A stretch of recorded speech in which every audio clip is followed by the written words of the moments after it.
Hey everybody, welcome to Fleet Gaming here, and I am on the grind. If you caught my last video, you know I'm on the grind because I am one of the shit tons of players that had their accounts reset on GTA Online. And in this video, I'm going to show you how I got, as you'll see right here, to level 55 in just a little over a day. And personally, this is what I would like to say to Rockstar right now. Two of them, straight up at you guys. Anyway, so basically what I'm going to talk about in this video is the VIP work that I did, a bunch of Sightseer and Headhunter, and how I did it. As you can see, I went into creator mode there because that's a quick way to get to an invite-only lobby. So from creator, we are going to go into online, choose GTA Online, and invite-only session. Why an invite-only session? Because I want to be the only one doing the VIP work so that it's never blocked, and I also don't want griefers coming after me. So here you see I'm loading in my shitty-ass motherfucking apartment. And this is the game flow that I'm going to show you guys right here. First thing we got to do is get the hell out of the apartment and start grinding. All right. I had the Criminal Enterprise Starter Pack, so I got the Duke of Death and Frogger, and those are the two main vehicles I'm going to use here. So I'm requesting my personal vehicle. I am registering as a Securo Serve, and I am dialing up the Frogger through Pegasus. Looking down, I got that tip from the professional because that'll help the vehicle spawn closer to you. And then I'm going to run straight at this Duke of Death and set a little waypoint to the Frogger, and I am on it. All right, so why the Frogger? Because the first thing I'm going to do is Sightseer. It's probably the easier of the two, so I want that cooldown timer to reset first. Duke of Death, not super fast, but you know what? It's okay. I'm not spending money on upgrading cars right now. And besides ammo, the only thing that I've done is I've also purchased the bunker, sold it about 4 times. I spent 1.6 mil about fully upgrading it minus the security because you don't need that. In my many hours of grinding this game out all the way up to a level 320 something before, I never had the bunker rated. So anyway, as you see, I'm pulling in here, coming up on the Frogger, and as soon as I get there, you know the first thing I'm going to do is line up this VIP work. All right, so little old Sightseer here. Don't worry about the Frogger too much. You can pretty much treat it like a piece of shit. It is free after all. And then I'm going to go into the little Sightseer app, do the little hack that they have. They're all pretty easy. You just got to be careful that you press the buttons at the right time. And then after that, you're going to go grab the packages. That's what she said. All right, so once we are up there in the air, we're going to go ahead and fly to the packages. Once we collect all 3 packages, it's actually pretty decent money because it is double money and double RP VIP work this week. So as you can see right here, I'm running up on this 3rd package, and I'm going to net 44 grand. It's really not too bad of a payout. Whatever's double money next week, that's what I'm going to do.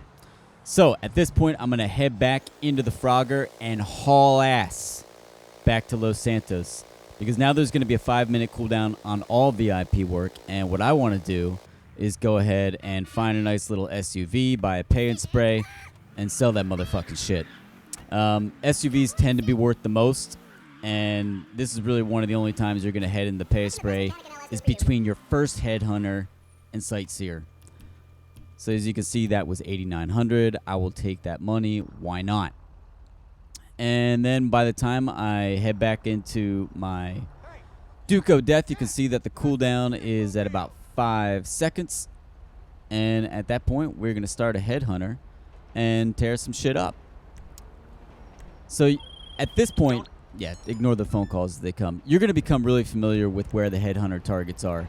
There's a few possible different locations for each one of the targets. There's always 2 that are stationary, and there's always 2 that are moving. There's really no rhyme or reason as to why they do which ones, as far as I can tell. A little bit based on location. The stationary ones are a little bit easier to get than the moving ones in general, although sometimes you're going to have decent luck like you saw here. In between, most of the time, if I don't see the next target on the radar, I'm going to go ahead and pop up the map. Stay inside your Duke of Death if that's what you got because of the Criminal Enterprise Starter Pack.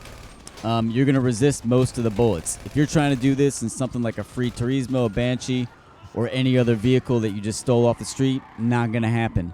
Armored Crew mode worked really well, but right now, that's almost 700 grand on San Andreas Auto. Here's another tip. When you've got the garage target, bust this guy's face open, all right? And then really more than anything, you want to concentrate on the guy that you need to assassinate and not any of the other guys. Only shoot them if you are taking damage from their bullets. Again, with the sight lines of the Duke of Death and where they can actually get you, most of the time they're not going to get you. It's the real challenge here is getting the moving targets, of course. So once you get those, you can see right there, that was a pretty quick one for me. I got 42 grand. All said and done, I'm usually netting about 250 grand an hour, just grinding nothing but VIP work. Sometimes that can be as much as 300 grand. That's really just luck of the draw. The sightseer packages sometimes end up being a lot closer, and sometimes they end up being far away. Sometimes it's a real pain in the ass going across Mount Chiliad back and forth. But that's the way it be. Hello, this is Pegasus Lifestyle Management. Thank you, sir. So there you're going to see me dialing up a Frogger again because I didn't have mine close. And this is basically the grind here. Between the Frogger and the Duke of Death, Sightseer, and Headhunter. That is what you're going to do. All right? So I'm going to haul ass back to the Frogger again here. And I think at this point, you guys pretty much get the point. You know, you're thinking, all right, so this guy made over $6 million. He's got 5 in the bank, level 55, day 1 after reset. And all he did was what was bonus money and bonus RP. And that's exactly what I'm going to do next week.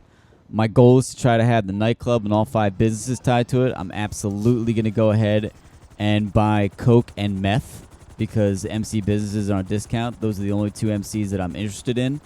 I don't want weed. I don't want document forgery. And cash I already had because of the Criminal Enterprise Starter Pack. I have to say, being reset sucked a whole lot of ass. But this is kind of like OG grind right here. And I'm enjoying it. I'm enjoying making the money again from scratch. But then again, I was the type of gamer way back in the day that would enjoy starting a new character over again in Zelda or Chrono Trigger or Mario or whatever it might have been. And just doing it all again. And reliving the fun of beating a game. Because by the time you got into level 300 in this game, you've pretty much beat it. That's what she said. All right, so this is what I'm going to leave you guys here with. I noticed this next clip in my shitty-ass San Vistas apartment from the Criminal Enterprise Starter Pack. Look at this. Los Santos owns you. I really kind of think that's exactly the way Rockstar feels about us in this game. And then just as another coincidence, an American divorce. I think we should all divorce ourselves from Rockstar in general and GTA. Just tear up their goddamn money. We run Los Santos. That's exactly what Rockstar thinks. I think that the punishments they handed out were overly harsh and vindictive. Fuck you, Rockstar. Again, eat a big fat dick. Peace out. We'll catch you in the next one.